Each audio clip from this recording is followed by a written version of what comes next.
And I have your attention.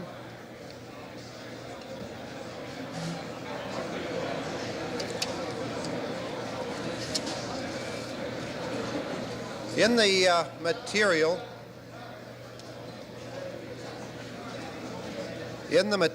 that you have, there is a form to apply for accreditation for this program under the preferred areas, and you should fill it out, and there will be boxes to deposit them in this morning right in front of this podium right after coffee break.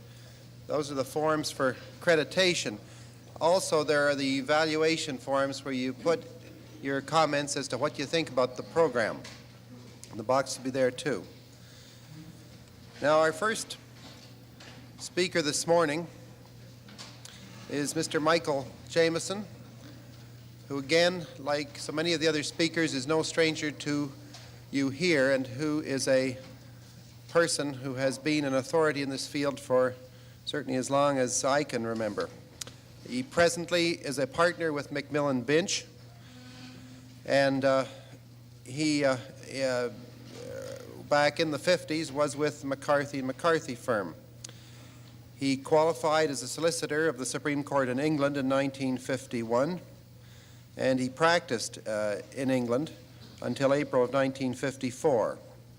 He is specialized, as I'm sure you know, in this area of work, estates, wills, and trusts.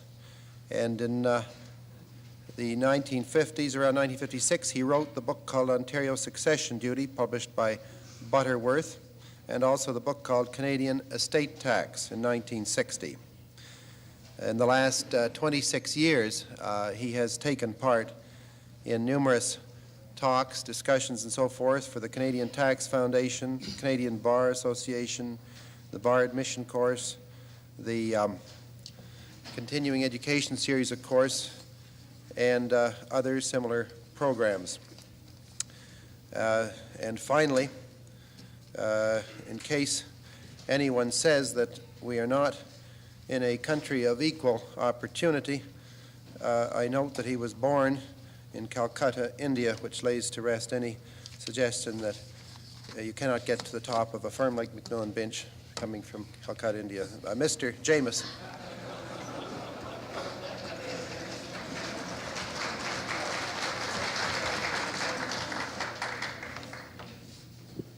Thanks very much, Burke.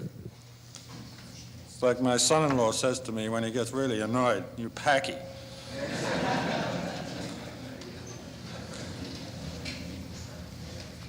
I'd like to congratulate you all on being here at 9 o'clock on a Saturday morning. I think it's incredible. Matter of fact, I missed my bus, I missed the train, and I was hoping I was going to miss the lecture. But fortunately for me, and more fortunately for you, many of the areas that I had written in my outline have already been very thoroughly discussed by the previous speakers. I've got some very voluminous, I think I would call them thoughts, in my paper, which you'll be able to see later on. And after listening to the other speakers and recognizing the time problem that some of them had, particularly yesterday, although I have a feeling John Few could laid some bets on how long he could go over. I thought that, and I was also told that I was thoroughly disorganized if I didn't stop within the time limits. It seemed to me that what I should do was try to just hit some of the areas which I think might be of interest and concern to you. As a matter of fact, at 9:30 last night, I in effect threw my speech out, and I picked up some odd bits of paper from across the room, and this is what I decided I'd talk to you about.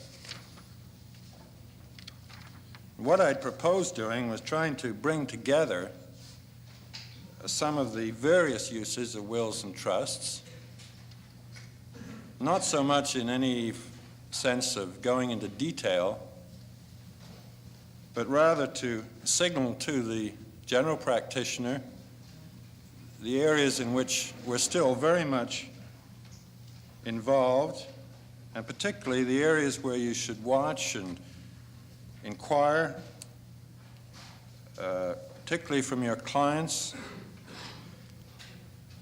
and be aware of the existence of these various tools of the profession. I've also sort of picking up some of the tag ends that didn't happen to fall within the range of some of the other speakers.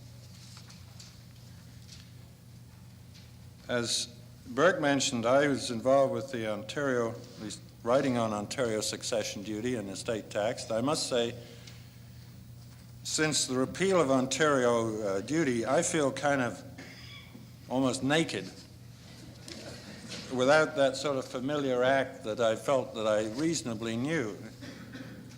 It had all its convoluted language, but it was kind of like an old familiar shoe that we knew how to kick it around in the right direction.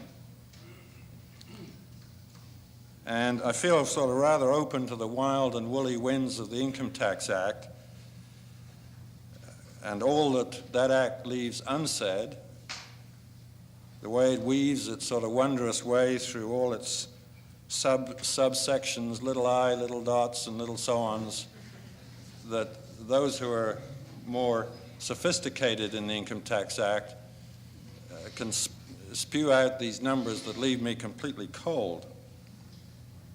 And what worries us, I think, is the sneaking suspicion that not only does Ottawa not like trusts, they really don't even know what they are. And that's a very dangerous situation. But what are some of the changes that have happened? Most of these have been touched, but just let me run very quickly through them.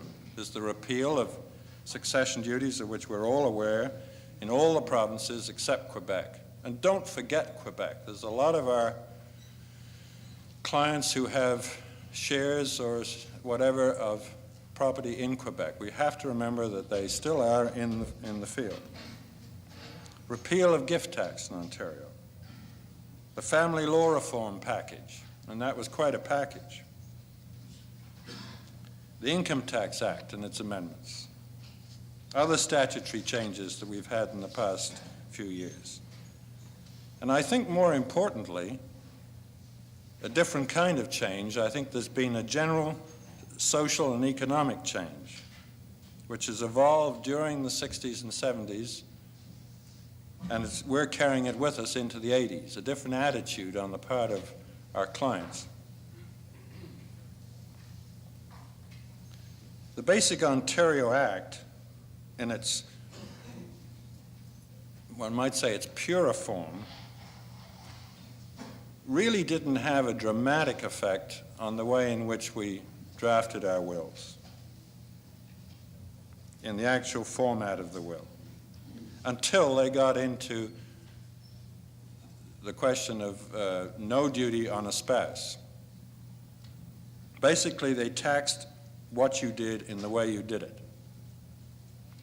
It was the Income Tax Act that really, when it got into spousal trusts, forced people into leaving property in specific ways. Nobody had ever heard of a spouse trust, really, until the Estate Tax Act came into effect. And now it's as common as any old rollover. The elimination of gift tax clearly made way for gifting. But on the other hand, with the rampant inflation that we have, taxes under the Income Tax Act, and the social change, the potential donor walking down the street is far less inclined to donate and more inclined to see if he can spend what he's got.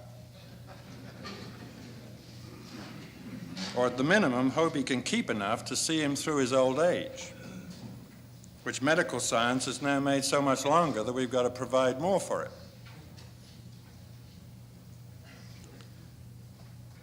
I think socially there's a far greater tendency amongst donors, testators and testatresses, in respect of the next generation, to hope they can educate and launch them on their way, but not leave them any major amounts of capital. To hope their spouse will be able to enjoy the fruits, they then and their spouse enjoy the fruits of their labors themselves, and there's much less distinction between capital and income. The old day with the tree and the fruits thereof. Now we're inclined to cut off the branches with the fruits as we go along. You may think this is a somewhat jaundiced view of life today. I don't think so. I don't say everyone conforms to that mold, but I think there are far more than ever before. And I noticed this just in discussions with a client, their attitudes over 15, 20 years ago. One's own parents, if you look back, their attitude to capital and to income. My mother and father's thought of, you just don't go into the capital. Our thought is, how can we ever get any?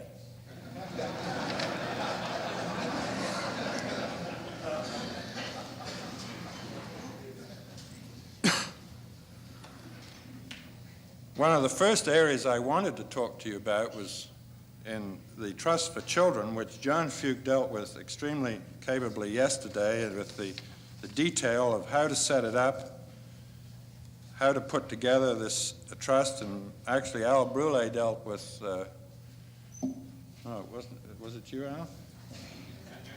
No, I was meaning at the Harbor Castle.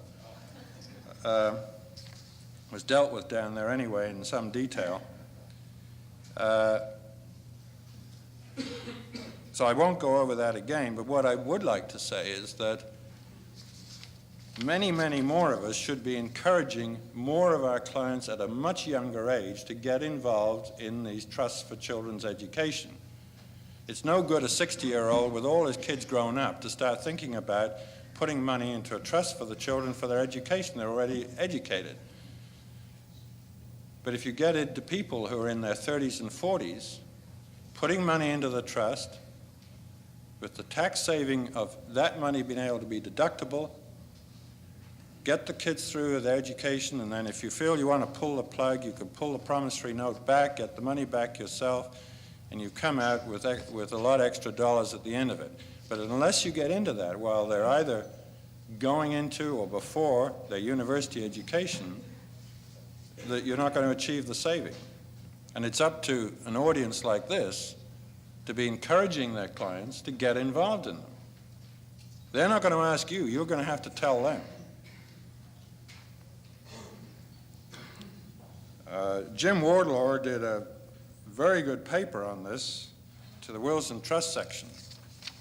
And I think it was September of last year, and I certainly urge you to get a copy of it. It sets out in a lot of detail the mechanics to go through.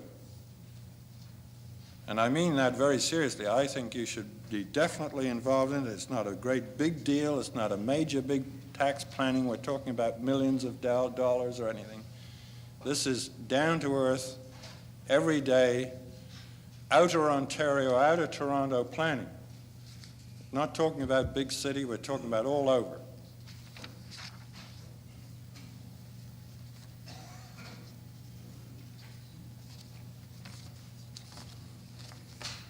Now I come to the part that I left completely out, or at least I threw away. I go straight into one I think is of interest, is the unit trust. This has been briefly discussed before by other members of the profession at different times. I think a lot of us have sort of heard about it. There's very few who have drafted anything. Matter of fact, Wolf Goodman told me yesterday he had drafted one, but he had yet to have one to operate, I think. But the principle of the unit trust is, and it derives its name from, the concept of not distinguishing between capital and income for the purposes of providing a benefit. And the benefit of this type of a trust is that in these days of high inflation and high interest, is that in most instances, the investment policy of the executors is dictated by the needs of the life beneficiary. Thus, in most trusts, if the life tenant needs maximum income, the investment is in bonds, GICs, and the like, none of which have any real growth. And this is where the real problem is. It's been the problem of the trust companies for years. It's been the thing that they've mentioned as one of their problems, is this: how do you settle the balance between the even hand rule? How do you have the balance between growth and income? And what the unit trust does, really, it frees up this whole area in that it separates the income section of it from the investment section. Practically, what happens is that each year the net income is added to the capital, and the beneficiary is paid either a percentage of the total asset value, which includes that income, or a stated dollar amount or an indexed amount. The benefit is that a positive investment policy can be followed that is not tied into the requirements of the income beneficiary. If there is good growth in equities at that particular period and it's sensible to move into equities, they're still going to get the benefit. You get your growth, or you get your, in a sense, you get your accumulation during the year of income, one or the other. But it means that you can follow the market and the market trends and things like that, rather than having to say, I must stay in high-yield bonds all the time. It sets free investment policy. I think it's probably fair to say that such a trust would not be a spouse trust. It might be possible to word it that way, but I think it's unlikely. And since we become so almost mesmerized by spouse trusts with the Income Tax Act and so on, I think it's a hell of a good idea to get away from them for a while.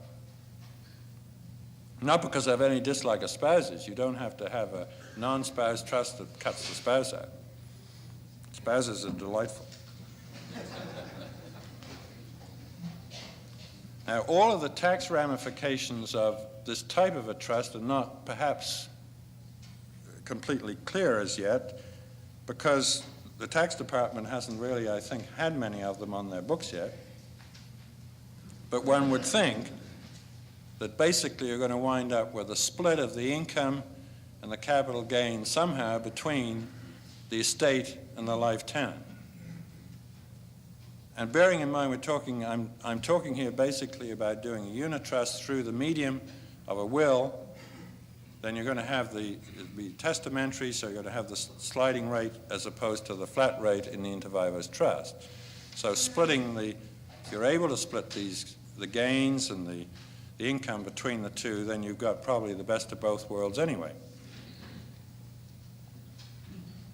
And what I'm saying is that I think that much more serious consideration should be given to this type of planning and drafting in the 1980s to enable the executor to move into this type of a field and to free him up.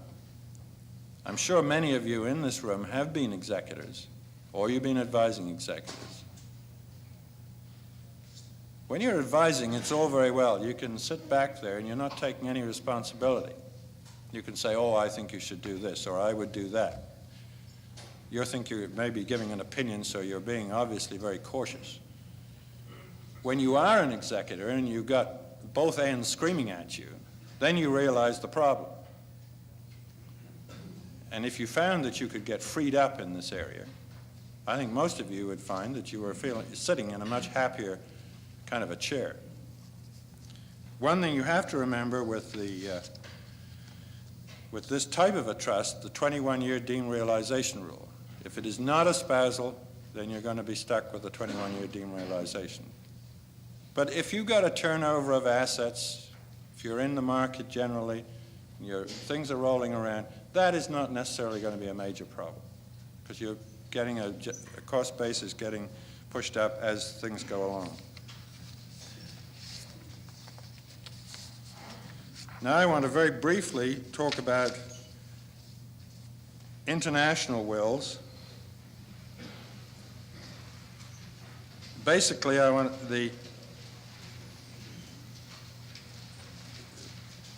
under the Section 42 of the Succession Law Reform Act, Ontario, in effect, provided that for people to make international wills in this province. The details are set out in Section 42 and following of the Succession Law Reform Act as to how you comply in order to make an international will. Now, why an international will? The reason is that clearly we seem to have become more international, assets seem to be more widely spread, and somebody who's looking for a format to have some common form of a will that would be recognized in many countries and would assist in dealing with foreign property. I would refer you to Professor Skane's words on the subject in the 78 lectures on succession law reform, where he gives quite a bit of detail on the requirements there. The thing I want to stress, however, is that, as I see it, the international will,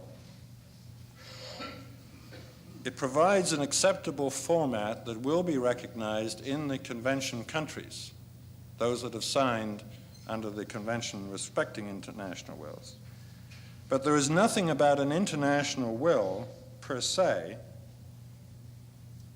that says that such a will be accepted in one of the signatory countries, for example, to dispose of French real estate. All it does, it says, this format will be acceptable in our courts as a valid will. What it doesn't say is that that's going to conform with French law. So it's a matter of form rather than a matter of substance, the international will.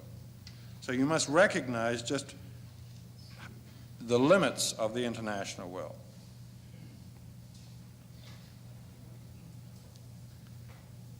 And I think one of the alternatives to the international will, which I think may be far more acceptable, there are two alternatives in a way. I think most of you have probably seen in Sheardon Hull and in Encyclopedia Forms and Precedents, Volume 9, various precedents where we appoint, say, a Canadian executor and an American executor, or a Canadian and a British or whatever, where you appoint an executor in the two different jurisdictions. And you go on and you deal with property in those two different jurisdictions. You can still do that. That's one method. And those forms have been in those books as long as those books have been in existence. The other form is what was termed, or has been termed, and Mr. Brule has spoken about this, is the multiple wills. If you have a client that has substantial or worthwhile property in other jurisdictions, you do an original will for him in that jurisdiction. In other words, you have more than one original will. You have a Canadian will, a property down, if you like, in Florida or in Spain. You have in Florida, you can maybe write an English one.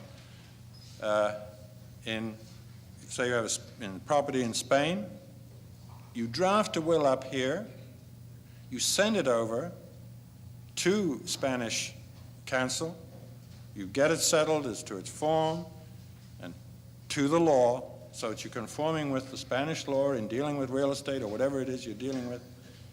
You get into a form that will be acceptable there. You've already taken advice there. It's going to be more expensive, but it will save you in the long run. Because when the person dies, you have a document which can go straight in that country and be probated, or whatever the format is there, and deal with the property there, totally irrespective and individually from, say, an original will that you may have also in Canada. The one thing you have to watch, obviously, with multiple wills is the power of revocation. You don't go in your last of your series of multiple wills, revoke all other wills, or you're going to find you've got a real problem and you've done a lot of work for no purpose.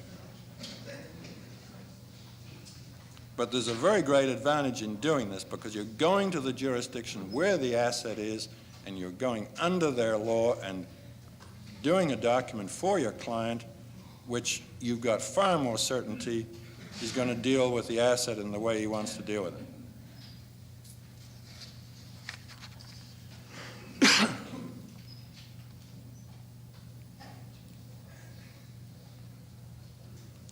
Now, the next item I'd like to deal with is the testamentary guardian.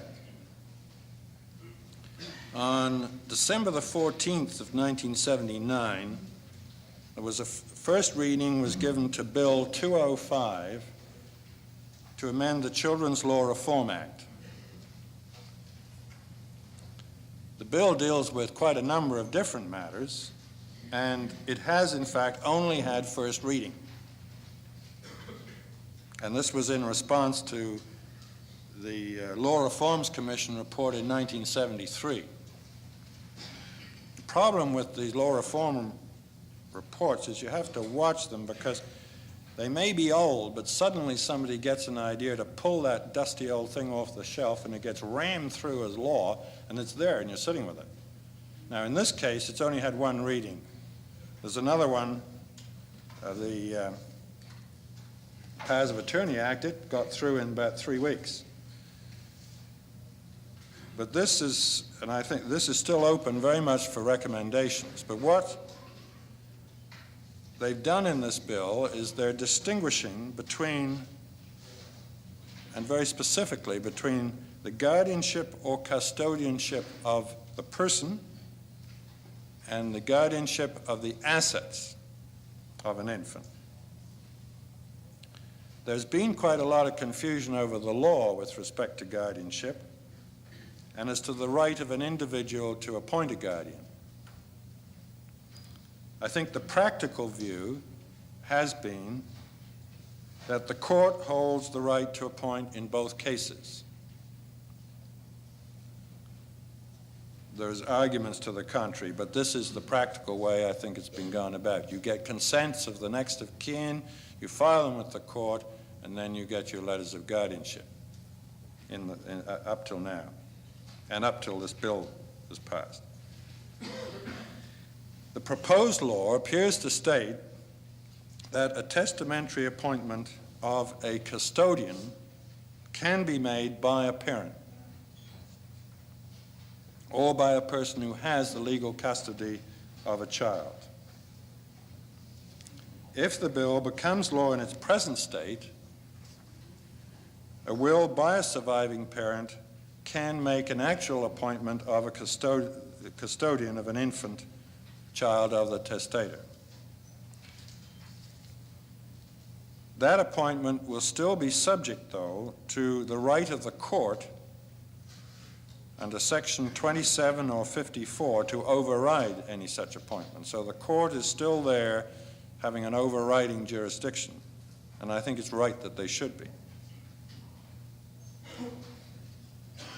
As to the guardianship of the assets of an infant, a parent does not have a right to appoint a guardian unless he or she is already a court-appointed guardian.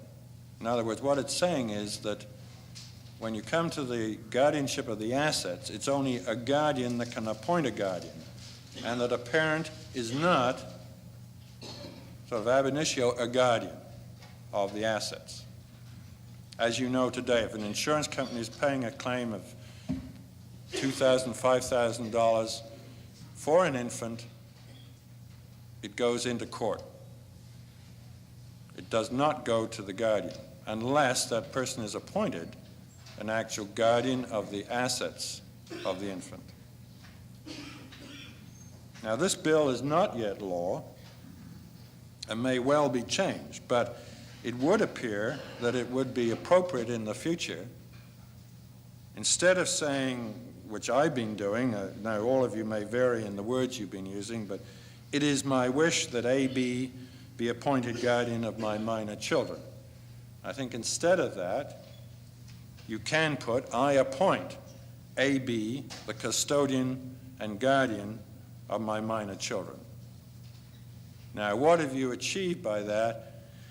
What you have achieved, I think, is that you have appointed the custodian. And that is the custody end of it. And that's really what people have been mostly concerned with. It's the custody of their child rather than the asset end.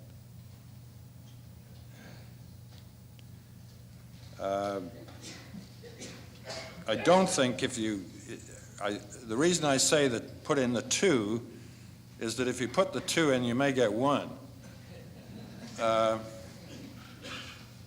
If you say, I appoint the guardian, I don't know, the court's going to have to probably solve that one, because they are distinguishing between this area of custodianship and guardianship. The other thing that I think is a step very much in the right direction is a thing which I have noticed in some clients recently, is a much greater awareness by parents of the obligations that they are imposing or may be imposing upon these potential guardians of their infant children. I think in the past there's been a rather cavalier attitude in which says, oh, we'll appoint so-and-so and so-and-so as guardians of our infant children. Oh, we dealt with that, that's fine, they're taken care of, let's get on with the rest of it.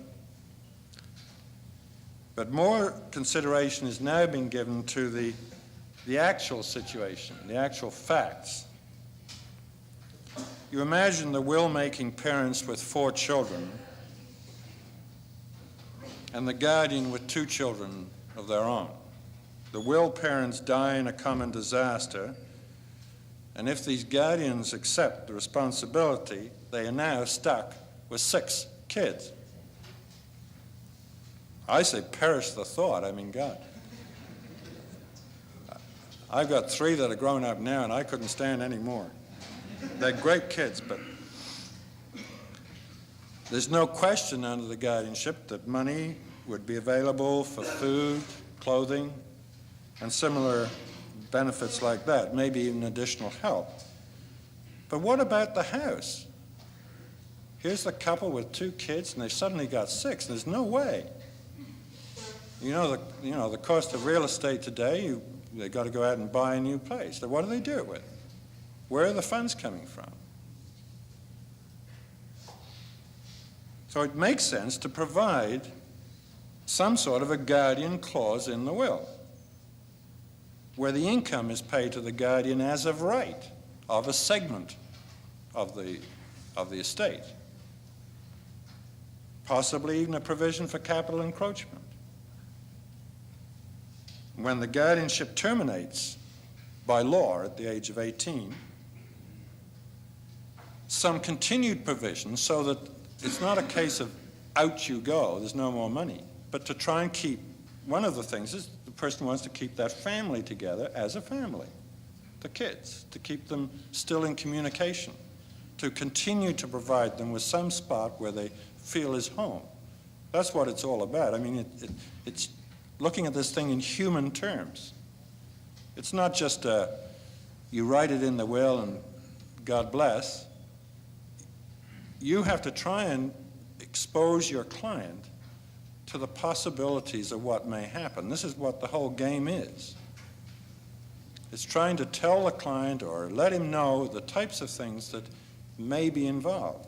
We all hope we'll live long enough to see all our kids grow up. But why do we put in guardianship clauses? We have no concern. If you have concern, then you should have concern for the guardian, because having concern for the guardian is equally having concern for your children. I'm making a moral lecture here, not a legal one, but now obviously the type of things that each individual can provide are going to depend very much on their assets and what they can do. But I think this is an area where you should be making a client aware when they blithely appoint guardians, what is the guardian's position? What are they going to be able to do? What are you looking for them to do? Have you considered their financial position? Don't just assume they got millions and they're going to spend it all on your kids.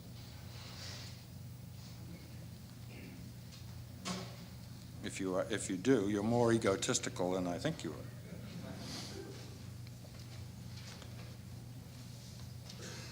The other area I'd like to touch is the marriage contract, which has already been discussed. And what I want to say about it is not in its detail, but when you're seeing a client, you should make inquiry in every case if there is any form of a domestic marriage contract, whether it's even in common law relationships, if there's one that does exist. And if so, you want to see it and look at it and read it and try and understand what it says. And that may be difficult. And one thing I want to point out in this area is that those that are drawing domestic contracts try to be crystal clear in the provisions precisely what they're intended to cover. In the Act, in Section 51(1), it specifically states that the parties can agree on their respective rights and obligations under the marriage, ... upon death. So it could be upon marriage breakup and so on, and upon death. But I was reading one the other day, and I wasn't at all clear from the terms whether it went up to marriage breakup or whether it applied at death or when it applied. So what I'm saying is when you are doing a marriage contract, you're involved in it, make it very, very clear. You've got the two parties that are dealing together, so it oughtn't be that hard. Are you dealing with death or are you not dealing with death? Are you saying this happens on death or are you not dealing with it at all? I'm not suggesting I know the answer as to how you should deal with it, because obviously that's going to vary in the parties as to what they want to agree on. The most common probably is to have it the same way as on a marriage breakup.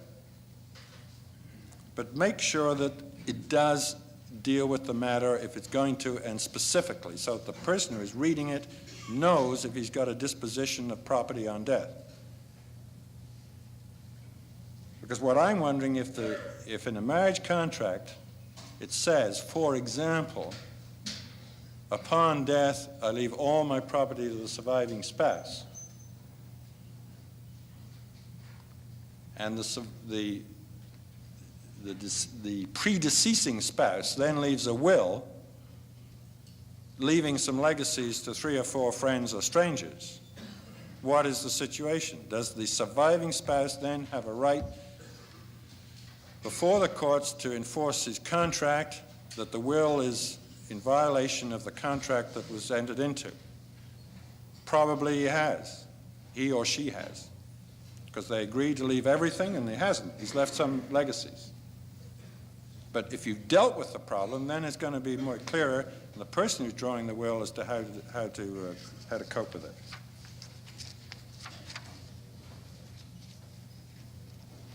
Just don't blithely take one of those forms, fill in the blanks, and say, sign here. It is a contract for, presumably, for life. The last thing I want to touch very briefly on is the Powers of Attorney Act. You see, I've managed very successfully here to skip the whole areas of wills and trusts. This act received royal assent on December the 20th, 79. It snuck in very quickly. There was a committee appointed, and before the committee could do anything, they passed it and gave it royal assent. And it seems to me it's about one of the shortest acts on history. Well, not quite, but the form of it is at the back. What it has done, it's authorized a new form of power of attorney, which is set out in Form 1 as an appendix to the Act. I'm only holding this up. I have no expectation you can read it, But if you remember the old standard power of attorney form, there was at least 4 to 5 pages. This is the long form of the new one. So what it's done, it says you have all the rights of the individual, except as you may limit them. The old form sort of set out 1, 2, 3, and it went on and on and on. And by the time you got the second page, you said, well, he's bound to have got it, so let's go ahead. The banks, of course, never liked the old form. Now, what they're going to do with this one, I don't know. But what it says is that I appoint so-and-so to be my attorneys in accordance with the Powers of Attorney Act 1979, and to do on my behalf anything I can lawfully do by an attorney, period. So anything I can do, you can do. I might say anything I can do, you can do better, but now the major change in the Act is that it permits a power to be granted that may be exercisable after the mental incompetency, or incapacity, I should say, of the donor, providing it is expressly stated. And it has words in there for that. In accordance with the Powers of Attorney Act 1979, I declare that this power of attorney may be exercised during any subsequent legal incapacity on my part. If those words are in, then the attorney can act during the incapacity. Many powers of attorney have been signed for the express purpose of acting during that period when a person thinks they're getting a little groggy. They're probably totally incapacitated and they're still acting. And it's a moot point as to whether any of those powers of attorney were valid during that period. The advantage was that in most cases people didn't really inquire, and you were sort of saved by, well, the bell, I guess, in my case. But the only point I want to make here is that that act is in, and I think very strongly when you particularly are going to appoint somebody with that extra power in to act during incapacity, there should be a meeting with a lawyer. The person you are appointing should be advised. He should have individual advice, I think, because he may be taking on a very big responsibility. What he is in a sense becoming, he's becoming the committee until a committee is appointed. I should add, by the way, that a power of attorney of that kind is revoked if a committee is appointed. But you may be taking on one hell of an obligation if you're acting for somebody who is in fact incapacitated. I think the thing's a good idea, but providing the person takes it on, is duly warned, and it recognizes what he's taking on. And I think for that he should have individual advice. I think we've been very cavalier in the way we have appointed in the past. We just put somebody's name in, and we put it away in the vault, and there's no discussion particularly with the appointee. Thank you very much, gentlemen. And I'm sorry I haven't dealt with wills and trusts.